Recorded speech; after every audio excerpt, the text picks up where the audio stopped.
Thank you again, everyone. Welcome back. It is my pleasure, obviously, immense pleasure, of course. And I know it is for a lot of people in the audience as well to welcome His Excellency Bobi Wine, Member of Parliament in Kyadondo County East constituency, Kampala, Uganda.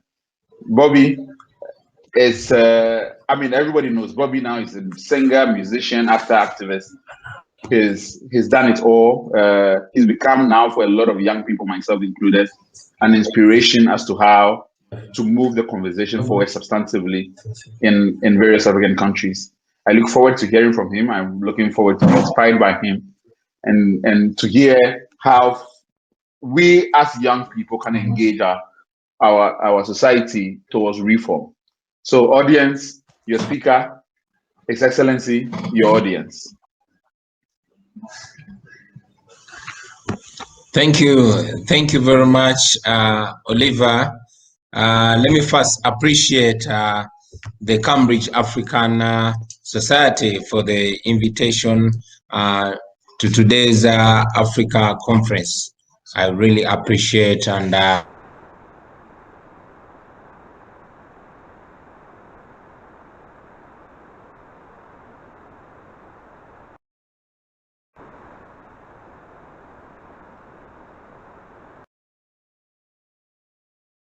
out there. Of course, I'm more popularly known by my stage name, Bobi Wine.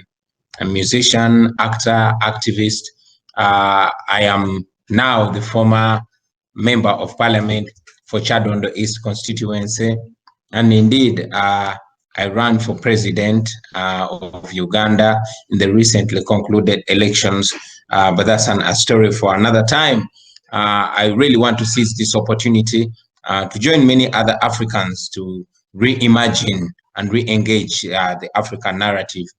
Even with numerous challenges, as a new Africa, as young people of Africa, we love to focus on the positive. We love to focus on the opportunities and on the achievements of Africa. Of course, we know that we've had constant challenges here and there, numerous challenges.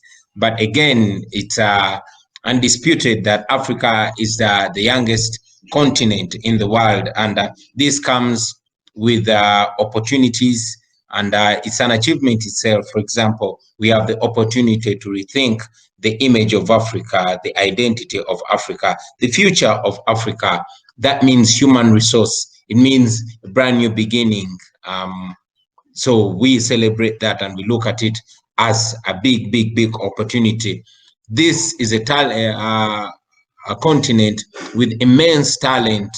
Talk about sports, talk about entertainment, and I was even very glad to be part of this with artists that I've celebrated for a long time: Angelique Kidjo, Basket Mouth, my brother Bright from Nigeria, and many others. So this is a resource that we need to celebrate and indeed harness. We are endowed. Africa historically and to the present is endowed with great resource, not only human resource, but mineral resource.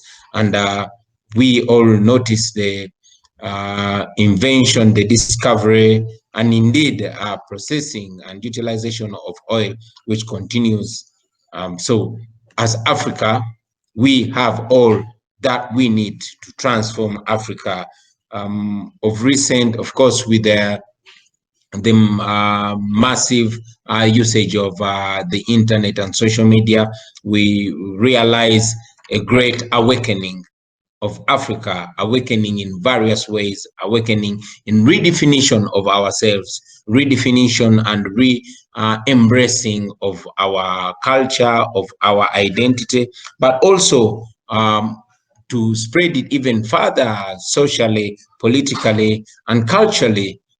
You've seen many young people in Africa now taking a step forward to enlighten themselves and other African people. So the mass awakening, in my opinion, is a big resource that we have. We can see this by the success in handling and battling the COVID-19 pandemic. while the entire world, and indeed we Africans, had freaked out, imagining how much the pandemic would ravage Africa. We celebrate not only our resilience, but also largely the way we've handled the pandemic, to see that we are not as ravaged as other parts of the world, at least not as yet. This we credit it to ourselves as the Africans. Of course, we can go on and on and on, talk about the robust infrastructure in many parts of Africa, the development that is fostering various sectors to even redefine themselves. I must mention the massive involvement of young people in Africa in the recent years in the politics of their continent, in the politics of their country.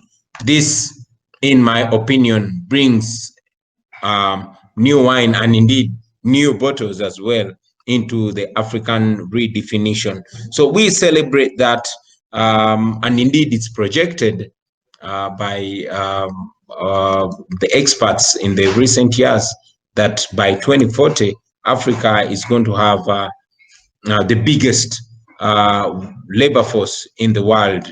We are projected to double China and India combined. And this, in my opinion, is looking at a robust future for Africa, because that largely transforms our fortunes. Of course, like many other Africans here in Africa and in the diaspora, I get inspired by the imagination of Africa through the arts. I believe many of us have been able to watch a movie, the Black Panther, and imagining Africa as Wakanda. Not to mention the extreme pride that part of it was shot in Uganda. But that imagination alone does not only redefine the way African people look at themselves and tell their story, their success story, but we look into the future and see it happening. And I'm proud and confident to say that we have everything that we need to achieve that imagination. It is not a mere imagination, but it's a projection that we can achieve, and we will indeed, we must achieve as African people. So looking by and large, Africa is not only blessed, is not only having opportunities and indeed achievements, but we are set for transformation. We are set for achieving our rightful position in the history, our rightful position in the rankings of the world. I must say that, of course, in my position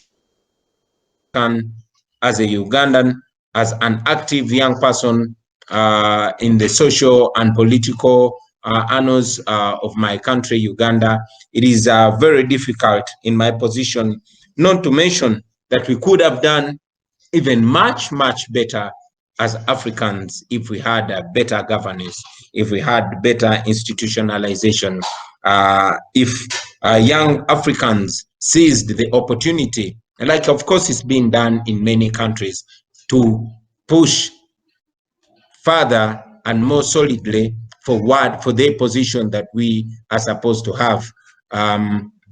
I always like to take it in music and say, we are the continent, we are the future, we are the change we badly need. We are the youngest population in the world, we stand a chance. We are the leaders of the future, and the future is today. If we only come together, we can change our destiny. So indeed, we can change our destiny from great to greater, from good to better. We have all the opportunities, we have all that it takes. If we think positive, if we focus positive, we are not short of challenges. We are not short of governance challenges. We could take an entire day talking about our challenges, but much as there's an pessimistic time, we must make the bigger time an optimistic time, to see that we envision where we want to go. Even with these challenges, we can look at the positive side and harness and focus on our positive and on the opportunities we have. Africa will indeed achieve the dream that we want. And I have confidence that we can achieve that in our lifetime. So with those few words, I want to thank you, thank the Cambridge African Society for hosting me, and indeed to make a clarion call, because I do this for every opportunity that I get, to all young Africans to realize that we are the generation to fulfill. Our forefathers were the promise, we are the fulfillment, and we have more than what we need to achieve to realize our dreams, to achieve what we want to achieve. Let us focus, let us get involved, let us desire more, let us push for better, let us look out for each other as Africans. Many parts of Africa have achieved so much. Many countries have achieved so much. Even when there are some countries like my own Uganda that are still having those challenges, by and large, Africa is on the road to self-realization. I thank you and I salute all of you, brothers and sisters.